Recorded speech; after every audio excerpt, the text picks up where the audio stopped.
శ్రీ గురుభ్యో నమః. ప్రపంచవ్యాప్తంగా ఎంతోమంది అభిమానులతోటి 5 భాషలతో రిలీజ్ అవుతూ అసలు ఆ పేరు తలుచుకుంటేనే గూస్ బంప్స్, ఒక ఎమోషనల్ ఫీలింగ్, బోల్డ్ అని లాంగ్వేజెస్, ఇంత భారీ స్టార్ కాస్ట్, లొకేషన్స్ అండ్ ఒక గొప్ప మెసేజ్తో మన కోసం గ్రాండ్గా రిలీజ్ అయిపోతున్న చిత్రం అఖండ తాండవం December 5th. మరి ఈరోజు మన అభిమాన నటులతోటి ఈరోజు మాట్లాడుతున్నాం. Akhanda team is here. Balakrishna గారికి నమస్కారం. నమస్కారం. ఎలా ఉన్నారు సార్? బ్రహ్మాండంగా ఉన్నారు. Hi Samyuktha, how are you doing? I am good. తెలుస్తుంది ఖచ్చితంగా విడుదల కాబోతుంది, ఎలా ఉంటుందో ఆనందం. Totally. And Harshali, welcome. Thank you. So beautiful you are looking Thank you and so much. Welcome to Tollywood. Thank you. Nandamuri Balakrishna garu అంటేనే మాకు పిచ్చ అభిమానం. వాచ్ చేస్తున్న అశేష ప్రజానికానికి అఖండ 2 ఈ సంవత్సరంలో మాకు ఒక పెద్ద భారీ గిఫ్ట్. తెలుగు సినీ పరిశ్రమే కాకుండా 5 భాషల్లో. అది కూడా ఈ సంవత్సరం was a rocking year for you Bala sir. First పద్మభూషణ్లు అయ్యారు అండ్ ఈ సంవత్సరం భగవంత కేసరికి national award and world book of records. So 2025 ఎలా ఉండింది? చాలా బాగుంటుందండి. ముందుగా నాకు ఇంత ధన్యమైన జన్మనిచ్చిన నా తల్లిదండ్రులకు, ఇంత ధన్యమైన జన్మనిచ్చి నన్ను అందరి హృదయాల్లో ఆయన ప్రతిరూపంగా నిలిపినందుకు దైవాంశ సంభూతుడు, విశ్వానికే విశ్వ నట రూపం ఎలా ఉంటుందో చూపించిన కారణ జన్ముడు, నా తండ్రి గురువు దైవం, విశ్వవిఖ్యాత నట సార్వభౌమ నటరత్న డాక్టర్ పద్మశ్రీ నందమూరి తారక రామారావు గారికి నివాళులర్పించుకుంటూ, అంటే ఆయన వారసుడుగా అటు సినిమాల్లో ఆయన మరబడిని ముందుకు తీసుకెళ్తూ అటు అన్ని రకాల సినిమాలు, అటు పౌరాణికాలు కానివ్వండి, జానపదాలు కానివ్వండి, సాంఘికాలు కానివ్వండి, సైన్స్ ఫిక్షన్స్ కానివ్వండి, ఇటువంటివన్నీ కూడా ముందుకు తీసుకెళ్తున్నందుకు చాలా సంతోషంగా ఉంది.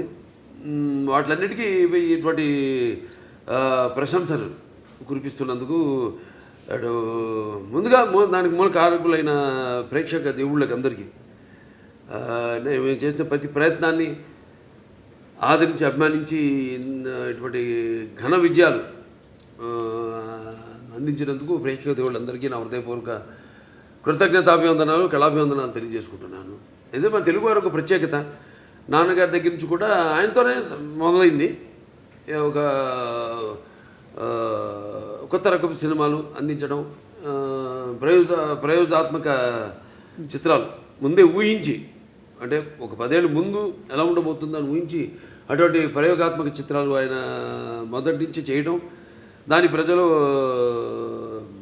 ఆదరించడం, అంటే వెన్ను తట్టి ఇంకా ఇటువంటి మంచి సినిమాలు ఇవ్వండి అని అభినందించడం, ప్రోత్సాహాన్ని ఉత్సాహాన్ని ఇవ్వడం.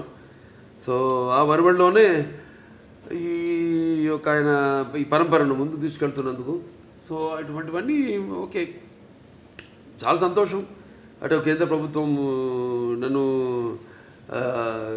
ఒక నటుడిగా గుర్తించి ఇన్ని రకరకాల విభిన్నమైన పాత్రలు చేసి ఇన్నేళ్ళు 50 సంవత్సరాలు, అసలు మన ప్రపంచ చరిత్రలోనే అది ఎక్కడ ఏ భాషలోనూ ఎవరికి సాధ్యపడని 50 ఏళ్ళు హీరోగా నటించడం, దాని తర్వాత అటు హిందూపూర్ ఎమ్మెల్యేగా 3వసారి గెలవడం, తర్వాత ఈ Basavataraka Indo American cancer hospital and research ఇన్స్టిట్యూట్కి చైర్మన్గా 15 సంవత్సరాలుగా ఉండడం.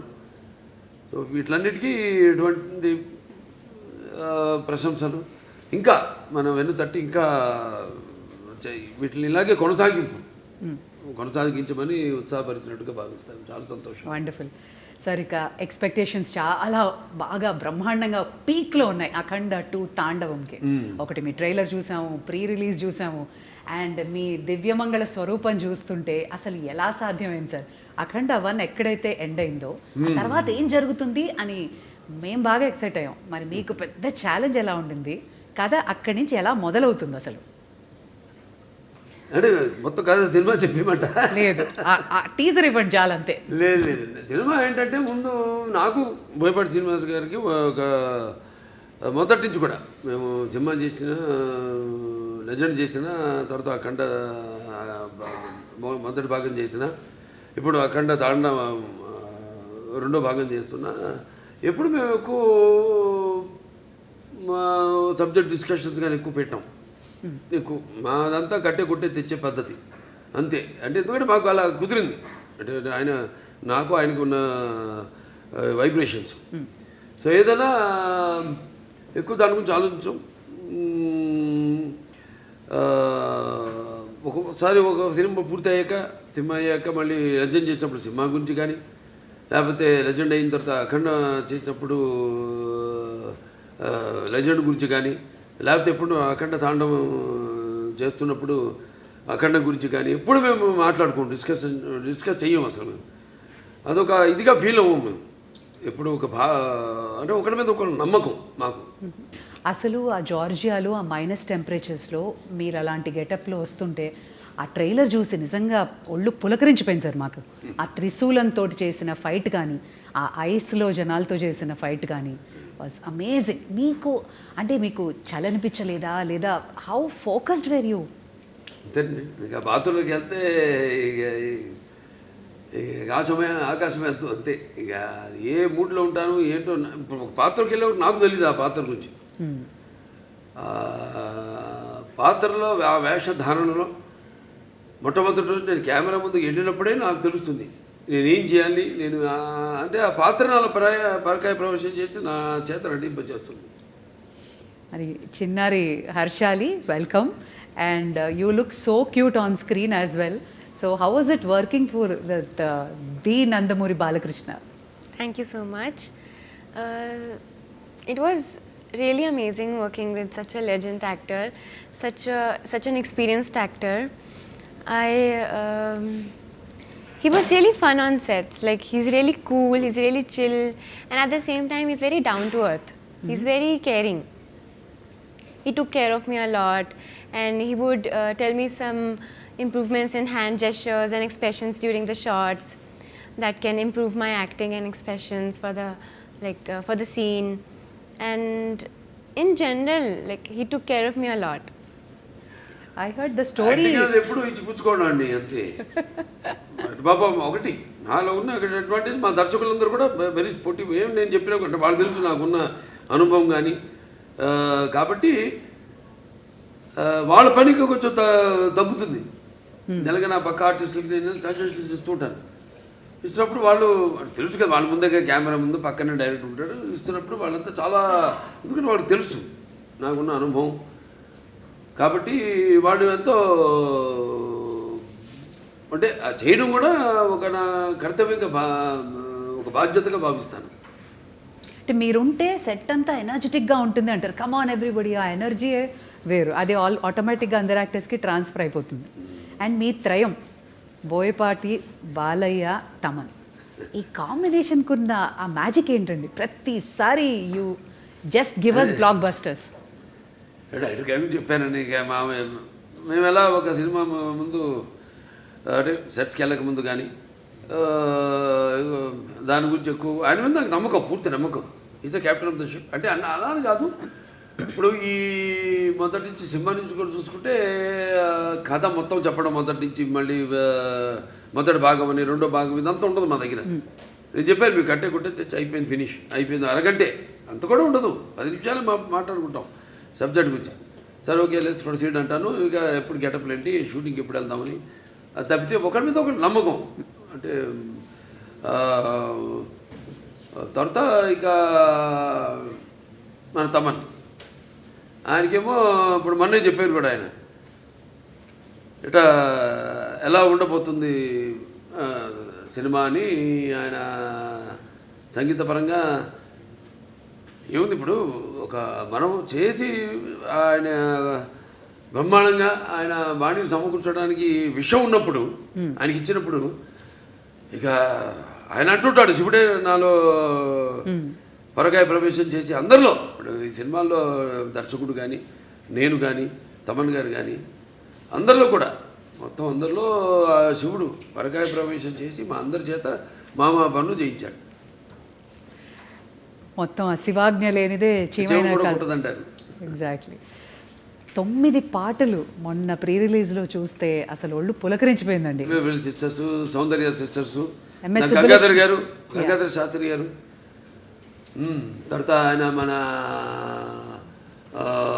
ఇప్పుడు మన శ్రేయ ఘోషల్ గారు కానివ్వండి, లేకపోతే ఐశ్వర్య కానివ్వండి, అందరూ చాలా అద్భుతంగా వాళ్ళ గాత్రాన్ని అనుభవించారు. అలాగే సాహిత్యం, అద్భుతమైన సాహిత్యం. అక్కడ మన కాసర్ల శ్యామ్ గారు అయితేనేమి, లేకపోతే మన కళ్యాణ్ చక్రవర్తి గారు, ఇంకా శర్మ గారు, వాళ్ళంతా అద్భుతంగా సాహిత్యాన్ని వాళ్ళు పదాలన్నింటినీ, ఎందుకంటే ఇది పదాల యొక్క సమ్మేళనం. శివుడు అంటేనే అది ఒక తెలియని ఒక మనలోనే ఒక శివ తాండవం అన్నీ వింటుంటే అవన్నీ మనకి ఒక తెలియని ఒక వైబ్రేషన్ మనలో తీసుకొస్తుంది. సో అలా పదాలన్నింటినీ సమకూర్చి అంత అద్భుతంగా వాళ్ళు ఆ సాహిత్యం రచించడం జరిగింది. ఓకే బాల సార్, ఇది చాలా ఇంపార్టెంట్ క్వశ్చన్. ఇప్పుడు రావణాసురుడు అహంకారాన్ని అణచడానికి శ్రీరామచంద్రమూర్తి వచ్చాడు అంటారు. అలాగే పాండవులతోటేమో కృష్ణుడు ఉన్నాడు. అలాగే నరసింహస్వామి అవతారంలో హిరణ్యకశిపుణ్ణి నాశనం చేశారు ప్రహ్లాదుడు భక్తితో. ఇప్పుడు మన భారతదేశం మీద ఒక ఈవిల్ లాంటి ఒక నెగటివిటీ వచ్చినప్పుడు మా ఇండియన్ సూపర్ హీరో అఖండానా, మీరు మా ఇండియన్ సూపర్ హీరో అని అంటున్నారు అందరూ. అవునండి. అంటే మెయిన్గా మనకి మన సనాతన హైందవ ధర్మం దాని మీద, అంటే మొదటి భాగంలో పిల్లల జోలికి ఎవరు వచ్చినా, అంటే పిల్లలు దేవుళ్ళతో సమానం అంటాం. అలాగే లేకపోతే ధర్మం జోలికి ఎవరు వచ్చినా, ప్రకృతి జోలికి ఎవరు వచ్చినా ఆ భగవంతుడే పోతాడని మనుషులు పూని ఒక దీనిగా వాడుకుంటాడు, ఒక ఆయుధంలాగా వాడుకుంటాడు ఆ భగవంతుడే అన్నది మనం చూపించాం అఖండలో. ఒక పరికరంగా వాడుకుంటాడని. ఇందులో మన ముఖ్యంగా సనాతన హైందవ ధర్మం అంటే ఏంటి చాలామంది అంటుంటారు, మాట్లాడుతుంటారు సనాతన హైందవ ధర్మం అని. చాలామంది మన వాళ్ళకి అర్థం కాదు సనాతన హైందవ ధర్మం అంటే ఏంటో. సో దాన్ని ఎంతో, అంటే సినిమా అన్నది ఒక మనిషి తన దైనందిన కార్యకలాపాలలో సతమతమవుతూ ఈ అన్న అవసరాలతో పాటు ఈ సినిమాను కూడా ఒక సాధనంగా ఎంచుకున్నాడు మనిషి. అప్పుడు మనం ఆలోచించాలి సినిమా అంటే ఏంటి, సినిమా వల్ల మనం ఎలా ఎటువంటి సినిమాలు తీయాలి అన్నది అటు నిర్మాతలు కానీ, దర్శకులు కానీ, నటులు కానీ ఆలోచించాలి ఎటువంటి సినిమాలు మనం ఇవ్వాలని. సో అటువంటి సనాతన ధర్మమే మనం ఇప్పుడు జరుగుతుంటే ఈ సినిమాలో తాకతాళీయం కాదు, ఈ సినిమా కాకతాళీయమో యాదృచ్ఛికమో మొదలుపెట్టిన దగ్గర నుంచి, మొదలుపెట్టిన దగ్గర నుంచి ఏవైతే ఈ సినిమాలు పొంచి పెట్టామో అవన్నీ కూడా త్వరత జరిగినాయి కళ్ళ ముందు. అది విశేషం. సో ఇప్పుడు హైందవ ధర్మం అంటే ఏంటి, దాని యొక్క శక్తి, దాని యొక్క గౌరవం, దాని యొక్క పరాక్రమం ఏంటి అన్నది. దాని తర్వాత మన సనాతన హైందవ ధర్మానికి మూలాలైన సత్యం కోసం పోరాడాలి, ధర్మంగా మనం జీవించాలి, లేకపోతే అన్యాయం ముందు మనం తల వంచకూడదు, ఇవన్నీ. సో చాలా అది నేను చెప్పినట్టు యాదృచ్ఛికమో కాకతాళీయమో. సినిమా షూటింగ్ మొదలుపెట్టి మాకు తెలుసా ముందు మేము ఏదైనా బ్రహ్మంగారమా లేకపోతే నాస్ట్రాడామస్మా ముందే ఇట్లాంటి జరుగుతాయని చెప్పడానికి, లేకపోతే తీయడానికి, సినిమాలు పొందుపరచడానికి. సో మేము మొదలుపెట్టాక అన్నీ జరిగినాయి. ఇప్పుడు మొన్న ఇక్కడ కాశ్మీరు గుల్మార్గ్లో అయితే జరిగింది, అవన్నీ మేము ముందే షూట్ చేసాము ఇక్కడ ఈ సినిమాలు, త్వరత జరిగినాయి అవన్నీ. సో అలా ఇది కాస్మిక్ దేనికైనా అదే శివుడు ఆజ్ఞ లేనిదే ఇంతకుముందు అనుకున్నాం చేమ కూడా కుట్టదు అన్నట్టు ఆయన మమ్మల్ని అందరిని ఎంచుకున్నాడు. ఆయన పరికరాలుగా మమ్మల్ని అందరిని ఎంచుకుని ఇటువంటి సినిమాని తీసి ప్రజలకు అందించండి, ఒక మంచి సందేశాన్ని, మన సనాతన హైందవ ధర్మాన్ని ఏంటన్నది భవిష్యత్ తరాలకు తెలిసేలా దాన్ని ప్రచారం చేయమని మాకు ఈ సినిమాని అప్పగించినట్టుగా నేను భావిస్తున్నాను. ఖచ్చితంగా సంయుక్త అందమైన రూపమే కాదు హావభావాలు కూడా ప్రకటించడం. అండ్ ఈ సినిమాలో మీ పాత్ర ఏదైతే ఉందో మహిళలకి సంబంధించి కానీ వాళ్ళని ఇన్స్పైర్ చేసే పాత్ర లాంటిదా, లేదా ఆ యాంగిల్లో ఎలా ఉండబోతుంది మీ క్యారెక్టర్? నో అది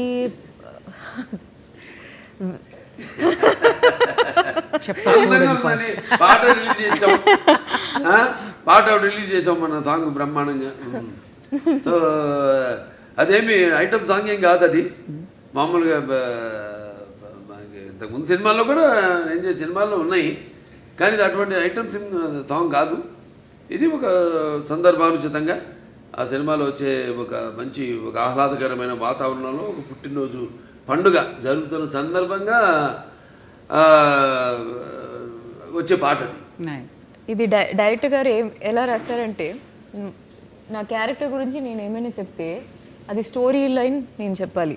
ఓకే. అది ఇలా అవుతుంది ఈ సీక్వెన్స్. సో నాకు ఒకటి ఏంటంటే my character will come in a very very strong important sequence in this film. So కొంచెం సర్ప్రైజింగ్ ఫ్యాక్టర్ ఉంటుంది. I'm looking for his expression because if I don't know if I don't want to reveal anything స్టోరీలో. కానీ ఒక surprising మూమెంట్లో ఒక surprising factor లాగా my character will come and will be very different. నేను ఇలా ఒక క్యారెక్టర్ ఇట్లాంటి ఒక సీక్వెన్స్ నేను ఇప్పటివరకు నేను చేయలేదు. అబ్సల్యూట్లీ. ఇలాంటి సినిమాల్లో కొంచెం డివైన్ ఎలిమెంట్స్ ఉన్నప్పుడు ఏమైనా రెఫరెన్సెస్ తీసుకోవడం, హోంవర్క్ చేయడం లాంటి జరిగిందా? No, fortunately, I don't have to do any extra homework for something related to this. I mean, because that's something that's part of my life. So just because I'm doing a film, I don't have to do an extra homework because this is part of my life. ఇప్పుడు నేను వేరే ఏమైనా ఒక police character అట్లాంటి ఏమైనా చేయాలంటే నేను homework చేయాలి దాన్ని బట్టి. But this is like I was very excited. First of all when this movie first part release అయ్యేప్పుడు I was just entering Telugu cinema. So మనం కొంచెం అలా ఆలోచిస్తే విల్ బీ లైక్ పెద్ద హిట్ అని తెలుసు అప్పట్లో. And when we know that ఆ హైప్ ఆ టైంలో రిలీజ్ అయిన తర్వాత ఆ హైప్ అవన్నీ చూసి మనం అనుకోలేం కదా, కొన్ని యూనో ఇయర్స్ తర్వాత మనకి కూడా సెకండ్ పార్ట్ వస్తే మనకి ఒక క్యారెక్టర్ మంచి క్యారెక్టర్ ఉంటుంది, will not think all that. So అలా ఆలోచిస్తే that in the bigger picture it all feels good and nice. Exactly. I was about to ask. First చూసినప్పుడు అఖండ చూసినప్పటికే అందరికీ అసలు ఒక యూఫోరిక్ మూమెంట్ వచ్చేసింది సార్ని చూసి. అవును. సెకండ్ పార్ట్లో నేను ఉంటానని మీకు అనిపించింది అప్పుడు? అసలు ఎలా మనం ఆలోచన కూడా లేదు. See so it was a surprise. First of all నేను నాకు ఈ కాల్ ఈ క్యారెక్టర్ ఎలా యాడ్ చేశారు, because in the first part there is a different heroine and then how that is transitioning. So we are not paired in this movie. So I play a very important character. So ఆ క్యారెక్టర్ని ఈ స్టోరీలో ఎలా blend చేశారు ఇవన్నీ చాలా ఉన్నాయి ఈ మూవీలో. ఐ వాంటెడ్ టు ఆస్క్, మనకి దేవుళ్ళ కథలు ఇవన్నీ తెలియాలంటే అమ్మ, నానమ్మ, అమ్మమ్మలు వీళ్ళే చెప్తారు. మీకు అలా ఎవరైనా చెప్తారు? ఓకే. సో మా చిన్నప్పుడు మా తాతగారు use to tell me stories. కానీ మా అమ్మమ్మకి ఒక్కటే ఒక స్టోరీ తెలుసు, Hiranyakashipu. So she use to do this. ఎప్పుడు నేను అడిగినా but I use to have listen to that, I'm not exaggerating, some 500 times. అదే కదా. అదే కదా.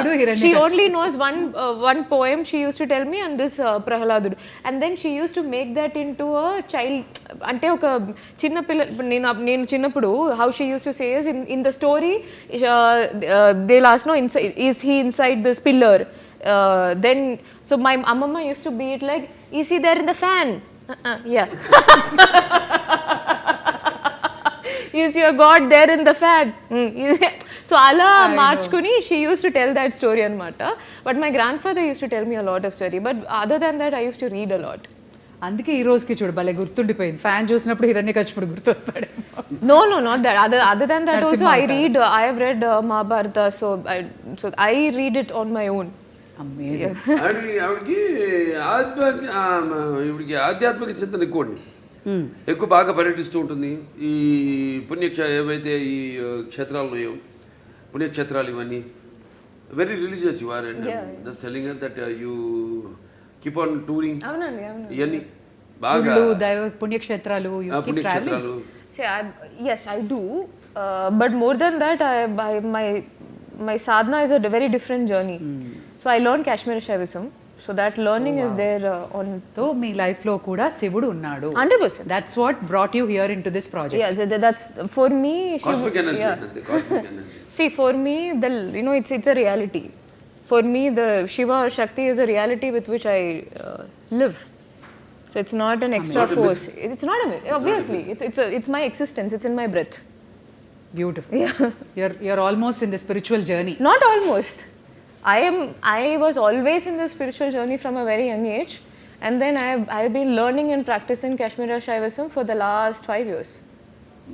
Yeah, but never said that in any interview. We got it. Today in the last interview, I Om just Namah said. Shivaya. Shivudu only made us get that out. అంతే అంతే. Okay Bala sir, నా అసలు అఖండ తాండవానికి కథ ఎంచుకోవడానికి కారణం ఏంటి? అంటే ముఖ్యంగా ఈవిడ హర్షాలి పాత్ర ఆ సినిమాలో ఉండిపోయింది. దాంట్లో చివరిలో అంటాను నేను, మీకు ఎప్పుడు ఎటువంటి అవసరాలున్నా నన్ను ఒకసారి తలుచుకో, నేను నీ ముందు ప్రత్యక్షం అవుతాను అలా అంటాడు. అది ముందుగా మాకు అది ఒక తీగ లాగితే డొంక కదిలింది అన్నట్టు ఆ పాత్ర లాగితే మొత్తం కథ అంతా వచ్చేసింది మాకు. సెకండ్ పార్ట్ తీయడానికి కనెక్షన్ ఉండాలి కదా, ఏదో దీనికి దానికి కనెక్షన్ ఉండాలి. అది మెయిన్ చేసి ఇప్పుడు దాంట్లో ప్రజ్ఞా జైస్వాల్ యాక్ట్ చేసింది నా పక్కన వీడు తల్లిగా. కానీ ఆ పాత్ర ఇందులో ఉంటే ఏం చేస్తుంది అన్నది పాత్ర ఊరికే పక్కన నిలబడి ఉండడం కాదు కదా, దాంట్లో ఎంత గొప్ప క్యారెక్టర్ అది, ఎంత ఉదాత్తమైన పాత్ర, ఎంత అద్భుతమైన పాత్ర, చాలా బాగా బ్రహ్మాండంగా చేసింది ఆవిడ, న్యాయం చేసింది ఆ పాత్రకి. ఆ పాత్ర ఇప్పుడు ఈ సినిమాలో ఏం చేస్తుంది మనం ఆలోచించాం అంతే. అంటే మేము చెప్పా కదా, నేను ఎక్కువ ఆలోచించాలి, ఎక్కువ ఉన్నాను ఆ పాత్ర ఏమవుతుందని ఆలోచించి ఫోటో కట్టేసాం, దండేసేసి కాల ప్రవాహంలో శివకి అయిపోయింది, లింగకి అయిపోయిందని. లేకపోతే సినిమా నిడివి ఏదైతే మన కోలమానం ఉంటుందో సినిమా ఎంతసేపు మనం కూర్చోబెట్టాలి, జనాన్ని అన్నది ఇంపార్టెంట్. ఇవాళ చూస్తున్నాం 3 గంటలు దాటిపి సినిమాలు, కథ ఉంటుంది కానీ ఒక చిన్న పాయింట్ దాన్ని 3 గంటల పైన సినిమాలు ఏంటో అర్థం కాదు. మేము ఇప్పటికి ఇంత పెద్ద సినిమా తీసి, పెద్ద సినిమా అంటే ఎక్స్పెక్టేషన్. ఇప్పుడు దాంట్లో ఎందుకు పెద్ద అంటున్నానంటే అఖండ మొదటి భాగం విడుదలైంది కోవిడ్ టైంలో, పాండమిక్ టైంలో. ఇప్పుడు ఎవరికి ధైర్య సాహసాలు సినిమాలు వాళ్ళ సినిమాలు విడుదల చేయడానికి ఎవరికి అంత ధైర్య సాహసాలు రాలేదు. చూస్తారా అసలు జనం బయటకు వస్తారా, ఆ మూడ్లో వచ్చి చూస్తారా అన్న ఒక భయం, ఒక ధైర్యం లేక అప్పుడు మేము ఈశ్వరుడి మీద భారం వేసి సినిమాని రిలీజ్ చేయడం జరిగింది. అఖండమైన విజయం సాధించింది. అలాగే ఈ సినిమా తర్వాత మిగతా సినిమాలన్నీ రిలీజ్ అయినాయి, మన తెలుగులో కానివ్వండి, బాలీవుడ్ కానివ్వండి, టాలీవుడ్ కానివ్వండి, కాలీవుడ్ కానివ్వండి, ఏది ఎక్కడన్నా మనకి ఈ సినిమా రిలీజ్ అయిన తర్వాత. సో అదొక నమ్మకం మాకు. సో ఈ సినిమాలో మీ పాత్ర ఉంది కాబట్టి ఈ నీడిమ్ అన్నది ఒక చాలా ఇంపార్టెంట్. నాకు మామూలు సినిమాల కంటే కొంచెం పెట్టుకుంటా ఎక్స్ట్రా, ఎందుకంటే నా సినిమాలన్నీ కొంచెం లార్జర్ దెన్ లైఫ్ అన్నీ. ఈవిడ ఎలా వచ్చింది మళ్ళీ ఆ సినిమాలోకి అంటే ఈ తండ్రి దగ్గర రావడం, దాంతో అఖండతో పెద్దనాన్నతో ఎలా ఈవిడికి అంటే ఎలా కలవడం జరుగుతుంది, అందులో ఈవిడ పాత్ర ఏంటి, ఇవన్నీ అంటే చెప్పినట్టు ఇప్పుడు మూసునంత వరకే. ఒకసారి తెరిచేసామా అంతే, మొత్తం అంతే కథంతా మీరు చూస్తారు, సినిమా థియేటర్లో చూస్తారు.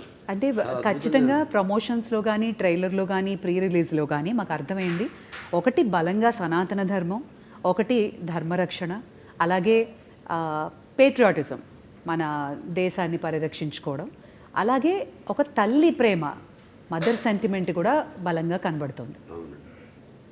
ఇంకా ఏం ఎక్స్పెక్ట్ చేయొచ్చు?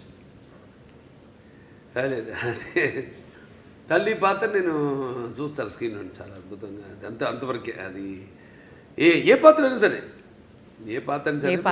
అంటే మీ ముందు నిలబడాలంటే ఒక విలన్కి చాలా మనోబలం ఉండాలి, బుద్ధి బలం ఉండాలి, అండ్ విగ్రహ బలం కూడా ఉండాలి. ఒక విలన్ చేయాలంటే ఒక భారీ కాయం ఉండాలి. బట్ ఆది పినిశెట్టిని చూస్తే నిజంగా భయం వేసింది సార్. సో ఆయన పాత్ర ఎలా ఉంటుంది and how was it working with him? Very nice working with him అండి. ఒక్కడని కాదు, సినిమాలందరితో కూడా పనిచేయడం అదొక థియేటర్ అనుభూతి. అంటే మనం అఖండ పార్ట్ 1 ఇది సీక్వెల్. దాంట్లో ఫస్ట్ ఒక ప్రీక్వెల్ వస్తుంది. అదే యంగ్ గెటప్ చూపించాం కదా, దీంట్లో కూడా అఖండ మొదటి భాగం క్యారెక్టర్ కూడా చూపించడం జరిగింది. అది అక్కడ ఏంటన్నది అక్కడ ఆల్రెడీ అక్కడ ఆది గారితో అక్కడ వాళ్ళు కలవడం ఏమవుతుందన్నది చూస్తారు రేపు. తర్వాత మళ్ళీ ఇప్పుడు ఇక్కడ ఈ పాత్ర తర్వాత ఈ పాత్రలో వచ్చే ఈ అఖండ పాత్ర అయితే ఉందో దాంతో మళ్ళీ ఎలా కనెక్ట్ చేశారన్నది సస్పెన్స్. అదే కరెక్ట్. కానీ ప్రమోషన్స్ మాత్రం 5 భాషల్లో రిలీజ్ అవ్వడం ఏంటి సార్, వరల్డ్ వైడ్గా అమేజింగ్ ప్రమోషన్స్ అంటున్నారు. అందరూ వెళ్ళేది గోవాకి, గోవా ఎయిర్పోర్ట్లో మీరే, ఫ్లైట్లలో మీరే, ఎయిర్పోర్ట్లో, రైల్వే స్టేషన్స్లో, అమెజాన్ బాక్స్లో మీరే, everywhere you are glowing and shining. ఎందుకలడు అంద లేడను సందేహము వలదు, ఎందెందు వెతికినా అందందు కలడు. ఖచ్చితంగా ఎందెందు వెతికినా అందందే కలడు అనడానికి, ఇంత పెద్ద భారీ ప్రాజెక్ట్ చేయడానికి 4వసారి మీ నిర్మాతలు మిమ్మల్ని నమ్మి చేసినందుకు గాను వాళ్ళ గురించి ఏమంటారు సార్? నిర్మాతలు మంచి అభిరుచి ఉన్న నిర్మాతలండి. ఎప్పుడు మంచి సినిమాలు చేయాలి, ఆ సినిమా అంటే ఒక ప్యాషను, మంచి సినిమాలు చేయాలన్న ఒక మంచి టేస్ట్ ఉన్న నిర్మాతలు. ఖచ్చితంగా. And Samyuktha, you should tell us, ప్రతిసారి బాలయ్య బాబు గారితో అందరూ they'll be waiting to get a role ఆయన సినిమాలో చేయాలన్నా. సో మీకు ఎలా అనిపించింది ఒకటి, and what was the most memorable scene? మళ్ళీ దగ్గరవుతున్నారు, ఇంతవరకు ఇచ్చా కథ చెప్పకుండా లొకేషనో లేదా మాకు అలా అలా కొంచెం చెప్తే ఏదో My సంతోషపడుతుంది. character is related to her character. Okay, link. Okay, That much is we'll good. connect the dots. Yes, now that much is good. That should be good. Correct. Bala sir, మీకు మోస్ట్ మెమరబుల్ సీన్ అంటే ఏంటి? ఇప్పుడు ఆ త్రిశూలం fight మాకైతే భయం వేసింది, ఆ చలిలో ఆ మంచులో ఫైటింగ్, దెన్ ఆ పర్టికులర్ ఇన్సిడెంట్ వేర్ భారతదేశం మన రక్షణ, టెర్రరిస్టులు, ఆ సీన్ వాజ్ అమేజింగ్. బట్ పర్సనల్గా మీకు? ఒకటని కాదండి, ప్రతి సన్నివేశం నేను అందులో అనుభవిస్తూనే ఆనందిస్తూనే అందులో పరకాయ ప్రొఫెషన్ చేసిందే. ప్రతిదీ ఒక ఫైట్ అన్న ఫైట్ కిందకి రాదు అది. అదొక ఫైట్ కోసం ఏదో జనం కోసం కావాలి ఫైట్లు, ఏదో 4 ఫైట్లను 5 పాటలను 6 పాటలను కాకుండా ఇప్పుడు ప్రతిదీ దానికి సందర్భానుచితంగా పోరాటాలు కానీ అవన్నీ ఉండను. సో బాగా గుర్తుండిపోయే సీన్స్, అందరికీ కంట నీరు తెప్పించే సన్నివేశం తల్లి కొడుకుల మధ్య ఒక సన్నివేశం ఉందండి, అద్భుతమైన సన్నివేశం. అసలు చూస్తారు రేపు, ఎందుకంటే ఎవరు ఊహించరు అటువంటి సన్నివేశం. ఎంతో అద్భుతంగా దాన్ని ఊహించి దాన్ని తీయడం, దానికి రూపకల్పన చేయడం జరిగింది. అంత అద్భుతంగా చిత్రించడం జరిగింది. అలాగే క్లైమాక్స్లో డైలాగులు అయితే ఏమన్నా మొన్న టీజర్లు కూడా రిలీజ్ చేసాం. అలాగే ఒకటని కాదు, ఒక సన్నివేశం కాదు, అన్నీ మన ఆది గారితో సన్నివేశాలు అయితేనేమి, లేకపోతే మా మధ్య ఉన్న నాకు సంయుక్త మధ్య ఉన్న చిన్నపాటి ఎంటర్టైన్మెంట్, ఒక ఎంటర్టైన్మెంట్ అయితేనేమి, ఒక హర్షాలి నా మధ్య ఉన్న ఇద్దరి మధ్య, అంటే తండ్రి పెదనాన్న, అంటే ఈ అఖండ పాత్ర ఇద్దరు కవులను, కానీ ఇద్దరితో ఉన్న సన్నివేశాలు అయితేనేమి చాలా అద్భుతం, ఎక్స్ట్రాడినరీ తీయడం జరిగింది. ఎక్స్ట్రాడినరీ ఊహించి దాన్ని ప్రజెంట్ చేయడం జరిగింది. బాలా సార్, మీ అభిమానులందరికీ తెలుసు మీరు అపారమైన భక్తి, చాలా మీ నరాల్లో, మీ జీవితం అంతా శివమయమే కాదు, అందరి దేవుళ్ళని ఆరాధిస్తారు. మీ జీవితంలో శివుడు ఇంపార్టెన్స్ ఏంటి? అంటే వాగ్రత సంపర్తం, వాగ్రత ప్రతిపత్తే జగత్తు పితరు వందే పార్వతీ పరమేశ్వరం ఉంటాం. తల్లిదండ్రులు కనిపించే పార్వతీ పరమేశ్వరుల స్వరూపాలు. నా గాయత్ర పరం మంత్రం నమ్మతు పరదేవత, నారే పరతస్త్రాత నానృతాత్ పాతకం పరం, అది తల్లి ప్రార్థన. తండ్రి ప్రార్థన వచ్చి అస్మాత్ పార్థివత ప్రాదుర్భూతన భక్తి గురుణ సంతుర్ మాంసి సహస్రం తస్మై సర్వజ్ఞ మూర్తి పిత్రే. అంటే సగం దేహాన్ని ఇచ్చింది ఆ తండ్రి. మంచి గురువులు దగ్గర శుశ్రూష చేసి జ్ఞానాన్ని విద్యని పొందమని. దాంట్లోనే ఒక భాగం మన సనాతన హైందవ ధర్మం. అంటే మన వాళ్ళు చాలామంది ఉన్నారు గొప్ప, మన వేదాలు మామూలు కావు. అప్పుడు ఆయన దండిబట్ల విశ్వనాథ శాస్త్రి గారి తెలిమి, ఆయనప్పుడు నాజీలు హిట్లర్ ఉన్న టైంలో ఆయన్ని కిడ్నాప్ చేసి జర్మనీకి తీసుకెళ్ళి ఈరోజు కూడా జర్మనీ క్యాపిటల్ బర్లిన్లో ఈ అక్కడ ఆయన చిత్రపటం ఇప్పటికీ ఆయన ఫోటో ఉంది అక్కడ ఎక్స్టర్నల్ అఫేర్స్ మినిస్ట్రీలో. ఇవాళకి ఆయన ఫోటో ఉంది. అంటే మన వేదాన్ని తర్జుమా చేసి ఎలా వాళ్ళు ఈ ఎలక్ట్రాన్స్ న్యూట్రాన్స్ ఇవన్నీ ఒక కంప్యూటర్ని కనిపెట్టారు. ఎలా ఇవాళ ఆ పెద్ద కంప్యూటర్కి గదికి 2 ఇంతలు ఉండేదండి ఆ రోజుల్లో. దాన్ని ఎలా అలాగే న్యూక్లియర్ బాంబ్స్ ఇవన్నీ కూడా మన వేదంలో నుంచే, మన అధర్వణ వేదంలో నుంచే దాన్ని తర్జుమా చేసి వాళ్ళు కనిపెట్టింది. అలాగే ఇప్పటికీ మనం మెల్బోర్న్ కదా వెళ్తే యూనివర్సిటీ ఆఫ్ అది సర్జన్స్ ఏదో ఉంది అక్కడ శుశ్రూషుడని అప్పుడు ఆ రోజుల్లో మరి ఆయన ఇవాటికి ఆయన స్టాచ్యూ ఉంది అక్కడ, బస్ట్. ఆయన ఒక ఋషి. అంటే మరి ఎనస్థీషియా అది లేకుండా ఎలా ఆపరేషన్ చేసేవారు ఆ రోజుల్లో. Father of rhinoplasty, Sushruta Samhita. So శుశ్రూషుడు ఇవన్నీ చాలా గొప్ప వాళ్ళు. మీ వేదాల సారాంశాన్ని వాళ్ళు సరైన సారాంశాన్ని తీసుకుని ఓకే అంటే అధర్వణ వేదం వరకు చెప్తున్నాను. వేరే సామవేదాలు ఉన్నాయి, యజుర్వేదాలు ఉన్నాయి, ఋగ్వేదం ఉంది, అదంతా వేరు అలా.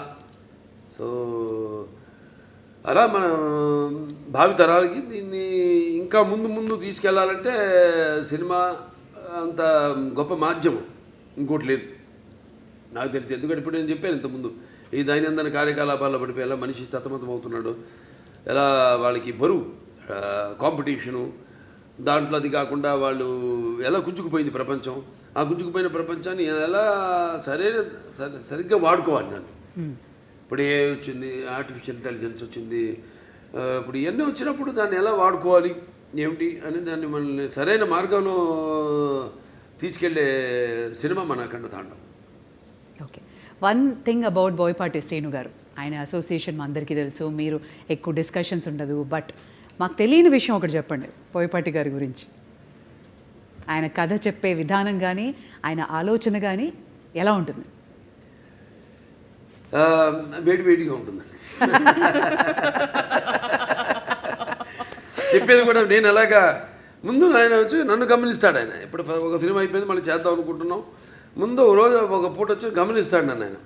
నేను ఏదో ఒక ఆవేశంగా మాట్లాడుతుంటాను. ఎందుకంటే నాకు చాలా సినిమాలు చిన్నప్పటి నుంచి చూసిన సినిమాలు అయితేనేమి, అవి తెలుగు కావచ్చు, లేకపోతే హిందీ సినిమాలు కావచ్చు, లేకపోతే హాలీవుడ్ సినిమాలు కావచ్చు, నాకు చాలా అపారమైన అవగాహన ఉంది సినిమాల గురించి. నాకున్న వైబ్రేషన్స్ ఏదో ఆవేశంగా మాట్లాడుతుంటా, నా హావభావాలు ఆంగికం కానీ నా వాచకం కానీ ఏదో పట్టేస్తాడు ఆయన. ఆ ఆంగికము ఆ వాచకం పట్టేస్తాడు ఆయన. మీ బాడీ లాంగ్వేజ్ బాగా తెలుసు. బాగా ఆయన తెలిసినంత ఎవరికి తెలియదు. పట్టేస్తాడు ఆయన దాన్ని. పట్టేసుకొని దాని నుంచి ఒక కథ వచ్చేస్తుంది మాకు. అంత ఈజీ మాకు కథ చేసుకోవడం అనేది. దాని గురించి ఎక్కువ డిస్కషన్స్ మళ్ళీ అంతా ఉండదు. మీరు కన్విన్స్ అయిపోతారు ఆయన చెప్పిన దానికి. ఇక మొత్తం కథ చెప్పడం ఆయన నాకు అసలు ఎప్పుడు మొత్తం కథ విన్న సందర్భమే రాలా నాకు. మొత్తం కథ విన్న అసలు సందర్భమే రాలా నాకు. ఇది ఇట్లా అనుకుంటున్నాం బాబు అంటారు, ఒక గోయడ్ అంటాను, వెళ్ళిపోదామండి ముందుకు వెళ్ళిపోదాం. ఇంకా ఎప్పుడు నెక్స్ట్ షూటింగ్ ఎప్పుడు, గెటప్లు ఎప్పుడు, టెస్ట్ షూటింగ్ ఎప్పుడు, అంతే. అంటే ఆయనలో కూడా బాగా ఆవేశం ఉంది. మరి వచ్చేది ఎక్కడి నుంచి పెద్ద కాకాని, అదే పక్కనేమో ఈయన ఉన్నాడు నరసింహస్వామి, అక్కడ వాళ్ళంతా మళ్ళీ అసలు ఒకప్పుడు మనకు తెలిసింది పల్నాడంతా ఒకప్పుడు శైవులు, వాళ్ళ అదే నాగమ నాయకుడు కానివ్వండి, నాగమ నాయకురాలు బ్రహ్మనాయుడు గారు కానీ, అవన్నీ ఆ గడ్డ నుంచి అక్కడి నుంచి వచ్చాడంటే ఆయన ఆవేశం ఉంటుంది. మాకు బాగా కుదిరిందండి ఆ పొంతన మా ఇద్దరికి బాగా. ఆయన కూడా నాలో ఎంత ఆవేశమో అంత ఆవేశం ఉంది ఆయనలో. అదే ముఖ్య కారణం. ఎప్పుడెప్పుడు అని ఎదురు చూస్తున్న మీ అభిమానులు సో మీ ఫ్యాన్స్ అందరికీ అఖండ తాండవం రిలీజ్ సందర్భంగా చెప్పదలుచుకున్నది ఏంటి? వాడిని చెప్తున్నాను, నేనేం చెప్పనండి. అంటే ఫ్యాన్స్ అది ఇప్పుడు ఏంటంటే సినిమా అన్నది ఒక భాషా తేడా భేదం కానీ ఇవాళ మనం ఆ పాన్ ఇండియా ఇది ఒక తెలుగు పరిశ్రమకు సంబంధించిన సినిమా కాదండి, ఇది యావత్ భారతదేశపు ప్రజలకు సంబంధించిన సినిమా అఖండ తాండవం అన్నది. సో ఇవాళ ఈ సనాతన ధర్మం ఉన్నది, సనాతన హైందవ ధర్మం ఉన్నది నేను చెప్పాను. మేము ముందు అనుకున్నంత చిత్రీకరించడం పూర్తయ్యాక అన్ని జరిగినాయి సన్నివేశాలు ఏమి జరుగుతున్నాయో వాటికి ఎలాగో అంత కాస్మిక్ కనెక్షన్ అంటాం. సో అలా ఈ యొక్క సినిమాని వాళ్ళు ఎప్పుడు ఒక భాషా భేదం కానీ సినిమా అంటే ఒక ఏమంటే భాషా భేదం కానీ లేకపోతే ఆడమగ తేడా కానీ లేకపోతే పండిత పామనాది పట్టువిడుపులు కానీ దానికే దారిద్రాది తారతమ్యములు కానీ దురభిమానులన్న అడ్డ గోడ ఉండదు ఇటువంటి సినిమాలు. నేను చేసిన ఏ సినిమా అయినా సరే, ఎందుకంటే నాకు అదృష్టం వరుసగా 4 హిట్లు ఇవ్వడం, అఖండ తర్వాత వీరసింహారెడ్డి తర్వాత నేలకొండ భగవంత్ కేసరి, తర్వాత డాకు మహారాజు, తర్వాత ఇవాళ అఖండ తాండవం అని అంటే ఇప్పుడున్న ఈ కాంపిటేటివ్ నాకెప్పుడు నేను అటువంటి ఆలోచించను. ఏ సినిమా ఇవన్నీ నా వాటికి దూరంగా ఉంటాను నేను. ఇలా నాకు అపారమైన అనుభవం ఉంది. దాన్ని నేను మన దర్శకులకి వాళ్ళకి చెప్పడం నెక్స్ట్ మళ్ళీ మొదలు పెడుతున్నా. మల్లేని గోపిచంద్ గారిది ఆల్రెడీ మనం ముహూర్తం చేసాం. సో నాకు అదృష్టం, అది చేసుకుంటూ వెళ్తున్నాం. ఇంకా డెఫినెట్గా ఇంకెన్నో ఉన్నాయి కథలు. ఏమైతే ఇప్పుడు నా సినిమా కథలు ఎలా ఉంటాయంటే పంచపక్ష పరమాన్నంలాగా ఉండాలి. ఏదో కట్టె కొట్టే తెచ్చేలాగా కాదు, అది ఓకే చేసే వరకు కట్టె కొట్టే తెచ్చే ఆ తర్వాత ఉంటుంది చాటంతా కథ. కానీ అన్ని సమపాళ్ళల్లో ఏ రుచి ఎక్కువైనా ఏ రుచి తక్కువైనా అదన్నీ బ్యాలెన్స్ చేసుకుంటూ, ముఖ్యంగా నా పాత్రలే కాదు నేను చెప్పేది, నా నాయకుడే కాదు ప్రతి నాయకుడు కానీ లేకపోతే మా హీరోయిన్స్ క్యారెక్టర్స్ అయితేనేమి లేకపోతే పక్కన మా క్యారెక్టర్తో సంబంధిత పాత్రలు అయితేనేమే కానీ వాటిని దృష్టిలో పెట్టుకుంటాం. ముందు వాటిని ఎంతవరకు వాటిని పెంచుకుంటూ వెళ్ళాలి, ఎంతవరకు ఆ పాత్రలో ఉండాలి ఈ సినిమాలో అనేది అన్నీ చేసుకుంటూ వెళ్తాం. Amazing sir. మరి ఇక అఖండ తాండవం అఖండ విజయాన్ని సాధించాలి అని, అలరించాలి అని, అండ్ ఈ సినిమా నుంచి మేము కూడా నేర్చుకోవాల్సినవి చాలా ఉండి పాటించాలని కోరుకుంటున్నాను sir. Wishing you all the very best. Thank you. Thank you so much sir. Thank you.